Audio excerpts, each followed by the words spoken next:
4 years after the death of Genghis Khan, the drummers of the Jin kingdom in northern China were once again beating out an alarm. In 1231, 2 decades after the Mongols' first invasion, they had returned in force.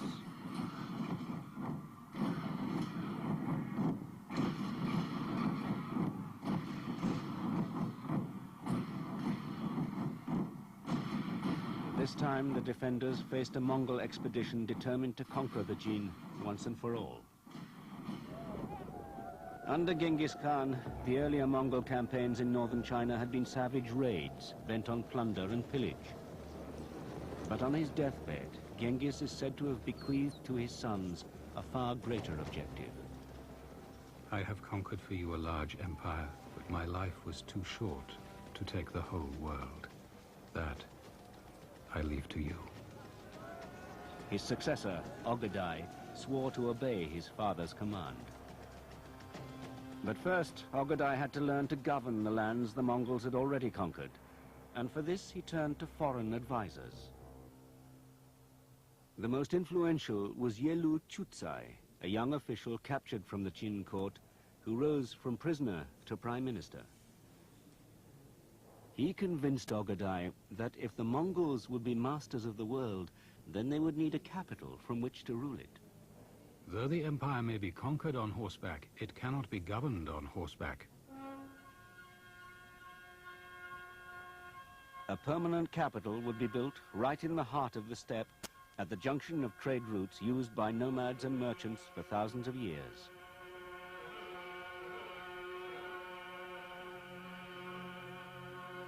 Genghis had established a military base in the area, and by the 1230s it had grown into a sprawling tent city. As a nomadic stronghold, it was impressive, but as a political capital, it was totally inadequate.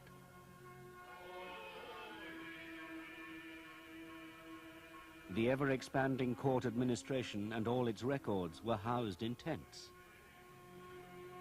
After traveling for thousands of miles, ambassadors and their retinue were granted the hospitality of a Mongol tent. Even audiences with the most powerful man in Asia were conducted inside a tent.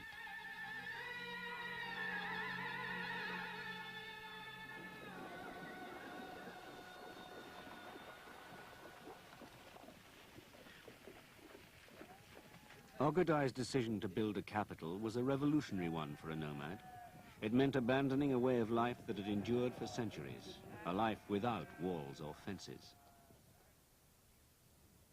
Nevertheless, the new capital was not much bigger than a large town. Behind 3 miles of defensive walls, there was a small inner compound, or palace city. It was called Karakorum. Little of it remains today, but even in its heyday, it was not another Rome. The empire was not there to serve Karakorum, it was the other way round. This was home to thousands of artisans, marched from all corners of the empire to work for the Mongol court. It's still possible to imagine what it must have looked like 800 years ago.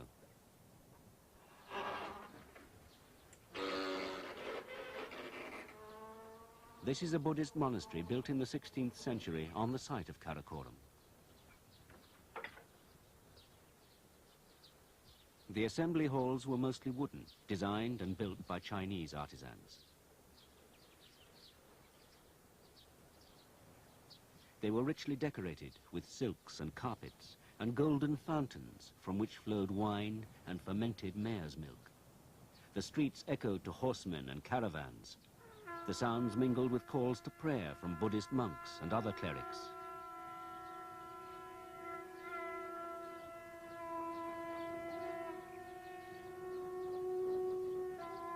Centuries later, the stones and timbers of Karakorum were rearranged by the Buddhists to build their temples and monasteries and walls.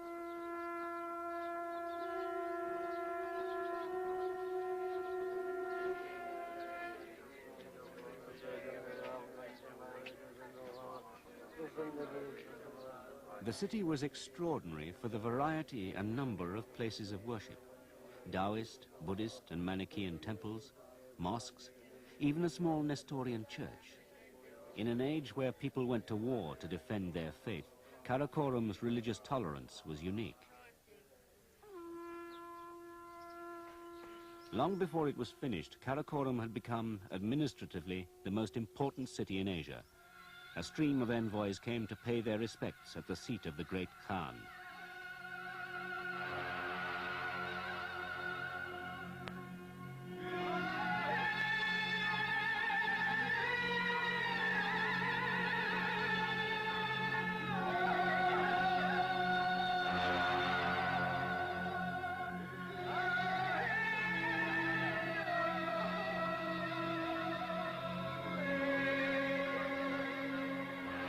But while Ogadai was still building his capital, his armies were on the move in northern China.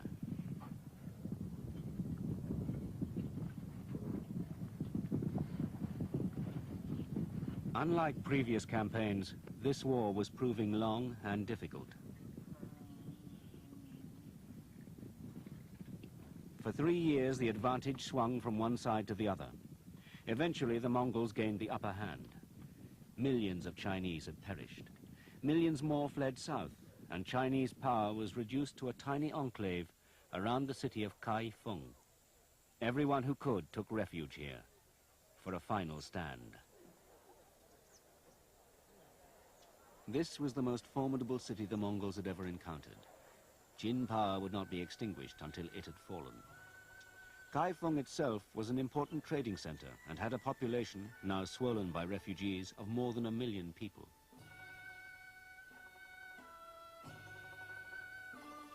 It had long been a center for artists, poets and scholars, for merchants and craftsmen.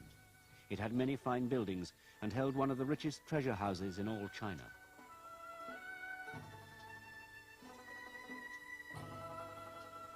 Conquering this great city was vital to the invaders. The city walls were, to the Mongols, both a physical and a psychological barrier. Their success at war depended on speed and mobility, not on drawn-out sieges. The Mongols had to learn to be patient. They also came up against a skilled enemy who knew how to use artillery and gunpowder. They suffered great casualties. So, when eventually the place did fall, the Mongols were swift in taking revenge for having been so inconvenienced. They executed all the male members of the Qin royal family, and there were a great many of them. Then they deported the women to Karakorum as slaves.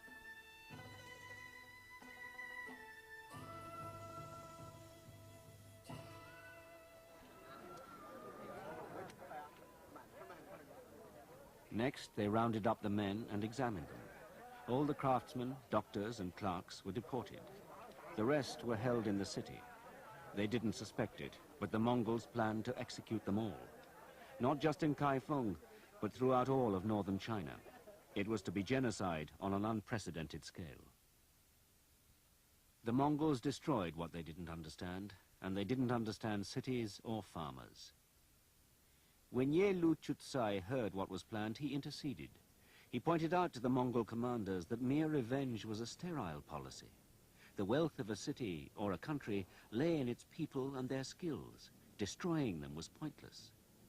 Some of the harder-riding Mongols were unconvinced. Farming to them seemed a useless occupation. It would be better, they said, to exterminate all the peasants and let the grass grow for their horses to graze. But Ogadai listened to Ye Lu Chutsai, especially when he learnt that the Mongols might expect 500,000 pieces of silver each year, almost as many sacks of grain, and 80,000 bolts of silk. The great Khan was persuaded to spare the Chinese.